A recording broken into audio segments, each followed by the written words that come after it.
So hi guys, hindi na ako makapag-live ngayon kasi mahina talagang signal dito sa bahay. Ayan na, kumakain na lang ako ng togi.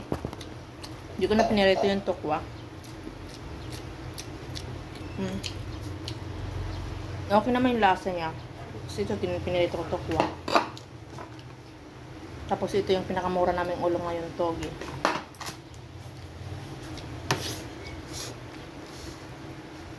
So, ayan lang mga beshi ko. So, mamayang gabi. So, maglalaga kami ng ano. Ano nga ba yun? Baka bago. Liempo. Liempo yung ilalaga namin mamaya. Kasi, mahal pag sinigang eh.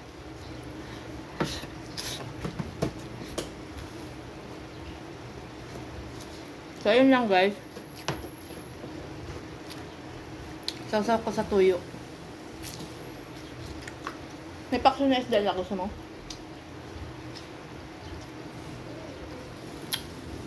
So, ayun lang guys. Thank you for watching. Bye-bye.